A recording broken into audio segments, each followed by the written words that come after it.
아멘. 우리는 어제 로마서 12장의 12장 1, 2절의 두 번째 시간을 가졌습니다. 로마서 12장 1, 2절은 이후에 나오는 나머지 부분들의 기초가 됩니다.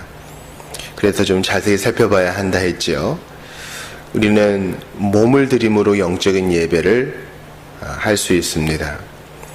또한 이렇게 하는 이유는 하나님의 모든 자비하심 때문입니다. 우리의 몸을 다 살라드린다 해도 하나님의 자비하심 때문에, 오래 참아주심 때문에 그렇게 하는 것이 당연한 것입니다. 주께서 먼저 자신을 우리에게 주셨으니 우리도 자신을 하나님께 드리는 것이 옳은 것입니다. 자비하심은 은혜라는 개념, 또 선하심이라는 개념과는 좀 다르다 했죠. 기본적으로 자비하심은 죄인을 전제하고 있는 거예요. 죄인. 지금 죄인에게 불쌍히 여겨준다는 개념이 있어요. 그런 자비하심을 입었으니 예수께서 죄인 위에 몸을 내어주신 것처럼 너도 그렇게 해야 한다. 예수님께서 친히 제사장이 되시고 제물이 되시어 자신을 드린 것처럼 우리도 영적 제사장이 되고 스스로 제물이 되어 하나님께 자신을 드리는 것이 옳은 일이라는 것입니다. 그래서 12장 2절에 우리가 이렇게 하나님이 기뻐하시는 뜻, 하나님이 기뻐하시는 뜻에 순종하면 그 기뻐하시는 뜻을 더 알게 된다. 즉 믿음 위에 믿음, 은혜 위에 은혜처럼 하나님이 기뻐하시는 이 뜻, 몸을 드리는 일을 계속하면 하나님의 선하신 뜻이 무엇인지 더 알게 된다는 거예요. 참 로마서 12장 1, 2절은 이 기독교 윤리의 기초로서 아주 중요한 구절입니다. 우리가 이분법적으로 굳이 구분을 하자면 로마서 1장부터 11장까지는 우리가 믿어야 할 바, 즉 요일문답에서 전반부에 나오는 이 교리를 나타내고 있고요. 12장부터 나머지 부분은 우리가 이제 믿은 대로 어떻게 하나님이 요구하시는 뜻을 행해야 되는지 그 의무, 기독교 윤리를 나타내고 있습니다. 하지만 우리는 이렇게 단순히 구분하지 못하고 교리와 실천이 섞여 있다는 것을 기억하면서 항상 하나님의 은혜, 자비 중심으로 생각을 해야 되겠습니다. 우리를 움직이게 만드는 그 은혜 말이죠. 자, 오늘은 우리가 마땅히 본받지 말아야 될 이 세대가 무엇인가를 살펴보겠습니다. 로마서 12장 2절을 다시 보셔요. 너희는 이 세대를 본받지 말아라. 세대라는 것은요, 당시 신자들을 감싸고 있던 세속을 말합니다. 하나님은 세상을 사랑하십니다. 이 세상은 하나님을 떠나 방황하는 죄인들을 사랑하신다는 의미입니다. 그러나 지금 이 본문에서 말하는 세대는 뭡니까? 하나님과 정반대되는, 하나님을 떠나 거룩을 추구하지 않는 소돔과 고모라와 같은 세대를 말하는 것입니다. 하나님의 긍휼을 발로 찬 무리들을 말하는 것입니다. 그 세대의 특징이 몇 가지가 있어요. 첫 번째는 세속주의입니다. 본받지 말아야 될 이 세대의 특징, 첫 번째는 세속주의라는 것입니다. 세속이라는 것은 세상이 전부다라는 것이에요. 우주는 옛날부터 존재했고 지금도 존재하고 있으며 앞으로도 존재할 것이야 라고 믿는 것입니다. 그러니 지금만 중요해. 지금 즐기며 살자라는 것이에요. 눈에 보이는 것은 보이지 않는 것으로 말미암아 생긴 것인데 그걸 무시하고 눈에 보이고 만져지는 것만이 전부다 라고 생각하는 것입니다. 이것이 바로 본받지 말아야 할 첫 번째 세상의 특징입니다. 두 번째 본받지 말아야 할 세대의 특징은 인본주의입니다. 인본주의는 뭐예요? 사람이 근본이다라는 것이죠. 네가 하나님같이 될 수 있어 라는 헛된 가르침입니다. 지난번에도 보았지만 다니엘 4장 3절에 보니까 느부갓네살 왕이 이렇게 교만을 떨죠. 왕궁 옥상에서 참으로 크도다 그의 이적이여, 자기 자랑하는 거예요. 참으로 능하도다 그의 놀라운 일이여, 그의 나라는 영원한 나라여, 그의 통치는 대대 이르리로다. 그가 이렇게 교만을 들자 하나님이 그를 7년 동안 내치셨습니다. 그러므로 인본주의는 신본주의로 바뀌어야 하며 회개하지 않는 인본주의는 반드시 멸망에 이른다는 것을 기억해야 합니다. 주께 꾸지람을 받은 느부갓네살이 나중에 어떻게 고백하나 들어보셔요. 그 기한이 참에 나 느부갓네살이 하늘을 우러러 보았더니 이제 그가 바뀌어요. 내 충명이 다시 내게로 돌아온지라 이에 내가 지극히 높으신 이에게 감사하며 영생하시는 이를 찬양하고 경배하였나니 그 권세는 영원한 권세요 그 나라는 대대에 이르리로다. 땅의 모든 사람들을 없는 것 같이 여기시며 인본주의와 반대죠. 하늘의 군대에게든지 땅의 사람에게든지 그는 자기 뜻대로 행하시나니 그의 손을 금하든지 혹시 이르기를 네가 무엇을 하느냐고 할 자가 아무도 없도다. 그러므로 이렇게 느부갓네살은 회개해야 인본주의를 타파할 수 있습니다. 지금도 그 옛날 뱀의 모습으로 인류를 꾀었던 그의 음성은 계속되고 있어요. 따먹어라. 불순종해라. 그러면 너희 눈이 밝아 하나님과 같이 되어 선악을 분별하게 될 것이다. 하나님과 같이 될 것이다. 거짓말입니다. 우리가 본받지 말아야 할 세 번째 세대의 특징은 상대주의입니다. 상대주의라는 것은 절대주의의 반대죠. 우리가 믿는 진리가, 성경의 진리가 움직이지 않고 고정불변하여 영원까지 조금 더 떨어지지 않고 조금 더 더해지지 않고 이 진리가 영원할 것을 믿어요. 그러나 상대주의는 그때그때 다르다. 진리는 없다. 이렇게 말하는 것입니다. 포스트 모던주의, 후기 근대주의의 전형적인 특징이죠. 그래서 도덕적으로 파국 일어납니다. 왜냐하면 자가 없어지니까요. 제일 많은 기준이 없어지니까요. 가치의 공백이 생깁니다. 사람의 마음이 허해지지요.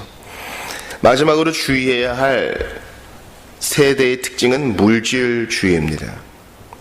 예수님께서는 여우도 굴이 있고 공중에 나는 새도 거처가 있는데 인자는 머리둘 곳 없다 그랬어요. 예수님은 물질을 이용하셨지만 물질주의에 빠지지 않으셨어요. 예수님은 가난하게 살았고 태어났고 죽었습니다. 우리 주님은 빌린 무덤에서 장사된 바 되셨지요. 죽음 이후에조차 그분은 가난하셨습니다. 요한복음 18장에 보면은 예수님께서 빌라도에게 자신의 물질주의가 어떤지, 즉 하나님의 아들로서 물질을 어떻게 보시는지 말씀하십니다. 요한복음 18장 36절입니다. 예수께서 대답하시되 내 나라는 이 세상에 속한 것이 아니니라. 이제 내 나라는 여기에 속한 것이 아니니라. 앞뒤로 두 번씩 말씀하세요. 세상은 물질주의를 추구하고 갖고 더 갖고 싶어 하죠. 그러나 절대 만족함이 없는 것입니다. 어거스틴이 그런 얘기를 했어요. 사람은 이것을 사랑하고 저것을 미워하는 그런 게 아니다. 사람은 반드시 무언가를 사랑하게 돼 있다. 문제는 어떤 걸 사랑하느냐 하는 것이다. 물질을 사랑하고 세속을 사랑하고 인본주의, 근본되는 사람을 사랑하고 상대주의, 여기저기 떠돌아다니는 모든 진리들을 다 포섭한다고 생각해 보세요. 이것들은 영원하지 않기 때문에 마음은 공백 상태로 남습니다. 그러니까 사람은 계속 사랑할 대상은 뭔가를 계속 갈아타는 거예요. 계속 세상을 사랑하다가 사람을 사랑하다가 언젠가는 바뀔 진리를 사랑하다가 물질을 사랑하다가. 그러나 오늘 로마서 12장 1절은 분명히 얘기합니다. 하나님을 사랑해라. 그래서 너희 몸을 거룩한 산제물로 그분께 드려라. 그럼 누구도 빼앗을 수 없는 만족을 얻게 될 것이다. 오늘 본문은 우리에게 얘기합니다. 12장 2절을 다시 보세요. 너희는 이 세대를 본받지 말고 오직 마음을 새롭게 함으로 변화를 받아 하나님의 선하시고 기뻐하시고 온전하신 뜻이 무엇인지 분별하도록 하라. 마음을 새롭게 한다는 것은 기본적으로 우리 주일 오후에 배웠죠. 마음이라는 말은 기본적으로 지성이에요. 분별하려면 생각할 수 있는 힘을 길러야 되고, 그러려면 무언가 학습해야 돼요. 감정적으로 분별할 수 없습니다. 그러므로 말씀 공부로 우리의 허한 마음을 채울 수밖에 없는 것이에요.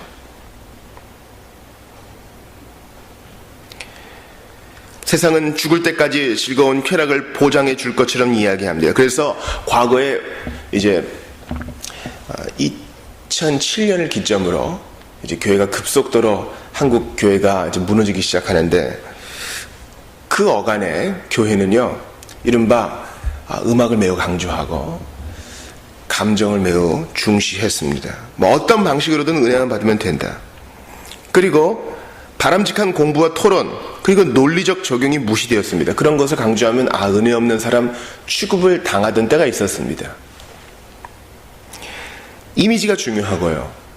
여러분, 이제 중요한 정치 지도자를 뽑기 위해서 토론도 하고 그러잖아요.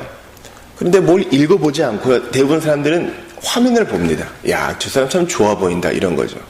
여러분, 보이는 게 참 중요해요. 그런데 여러분, 어떤 사람이 참 좋아 보였어요. 첫 이미지가 좋았어요. 근데 쭉 좋습니까? 그렇지 않은 경우 좀 많이 봤어요. 그 내실이 중요한 거예요. 따라서 세계의 큰 나라의 지도자들은 그 이미지를 어떻게 상품화하느냐, 그것으로 사람들의 표를 얻어 힘을 얻는 경우가 종종 있습니다. 우리나라도 예외는 아닐 거예요. 저희 집 아이들도 이렇게 정치 지도자들을 보다가 인상으로 많이 판단하고, 뭐 인상도 무시할 것은 아니지만요, 사람들의 평가 이런 것에 많이 좌지우지되는 것을 봅니다. 그런데 이러한 경향들이, 즉 마음을 새롭게 함으로 변화를 받아서 우리가 마땅히 밀어내야 될 세속주의, 인본주의, 상대주의, 물질주의를 잘 판별해서 하나님의 것으로 채워야 되는데, 오락으로서의 종교가, 이미지로서의 종교가 교회 안에도 들어온다는 것입니다. 그래서 버라이어티 쇼처럼 교회에서도 이미지를 제공합니다. 영상을 제공합니다. 하나님의 선하시고 기뻐하시고 온전한 뜻이 분별하기 위해서 지성을 새롭게 해야 되는데, 물론 전인격을 새롭게 해야 되는데, 이미지가 강조되다 보니까 오락으로서의 종교에서 우리는 초월적인 정서를 느낄 겨를이 없어요. 그래서 오히려 많은 사람들이, 그러니까 2005년 인구조사에 따르면 14만 4천 명에 가까운 기독교 인구가 사라집니다. 그때부터 대규모의 기독교 인구 감소가, 개신교 인구 감소가 시작되는 거예요. 14만 4천, 되게 인상적인 숫자잖아요. 그 사람들이 전부 다 그런 건 아니지만 대다수가 로마교로 갔습니다. 여러분, 천주교의 예배 미사의식을 이렇게 보세요. 거기에는 뭔가 초월적인 것이 있다라는 어떤 암시가 있어요. 그런데 개신교의 예배는 언제부터 오락이 되었어요. 그래서 화려한 음악과 보여주는 드라마와 감동적인 눈물 어린 메시지가 중요하게 되었습니다. 여기에서 제일 중요한 것은 바로 설교자예요. 설교자는 MC의 역할도 하고 마지막으로 사람들에게 어필할 수 있는 감동적인 무언가를 줘야 되기 때문이죠. 진리를 이렇게 하나하나 강설할 때에는 마음을 움직이는 감동이나 눈물이 없을 수도 있어요. 예수님이 말씀하실 때 다 울고 자빠졌더라, 그런 얘기가 있습니까? 우리 예수님은 감동을 주기 위해서가 아니라 교훈을 주기 위해 오셨고, 죄인을 위해 죽으러 오셨습니다. 여러분, 그러한 카타르시스를 중요시하는 오락으로서의 예배에서 성찬이 밀려난 것은 당연한 일입니다. 그러나 히브리서 11장 35절에서 우리 선배들은 어떻게 처신하였습니까?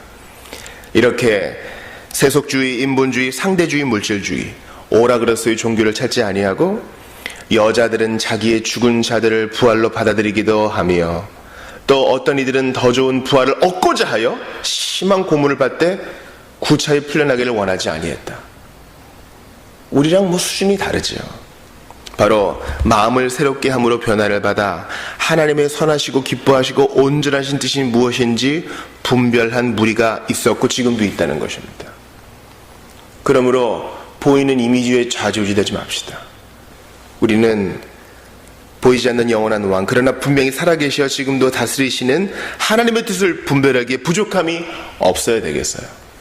그러려면 세상을 마땅히 잘 판단해야 되는데 하나님의 말씀밖에 없어요. 말씀과 성령으로 신자의 도리를 잘 지키는 수밖에 없어요. 그러므로 아침마다 새로운 오늘의 은혜를 구하기 위해 성경을 펴고 간절히 기도해야 하는 것입니다. 사랑하는 여러분, 예수님은 가난하신 분이셨어요. 그러나 그는 하나님 아버지와의 교제 때문에 그 누구보다 부자이셨지요. 그러므로 여러분께 권합니다. 많이 갖는 것이 행복해지는 길이 아니에요. 정말 행복해지기를 원하십니까? 예수로, 그분의 말씀으로 여러분의 마음과 지성을 가득 채워서 세상을 바르게 분별하십시오. 언젠간 다 불에 녹아 쓰러질 거예요. 우리는 위로부터 내려오는 새하늘과 새 땅에 거하는 시민답게 하늘나라의 가치로 예수님처럼 살 수 있기를 바랍니다. 우리 이 시간 같이 기도하고 개인기도 들어갑시다. 나라를 위해서 기도해 주시고, 또 오늘 수요 성경 공부를 위해 기도해 주시고, 교우들을 위해 기도해 주시고, 하나님 중심으로 살 수 있도록, 신자답게 살 수 있도록 간절히 기도하시고, 또 개인 기도하시다가 돌아가시기 바랍니다.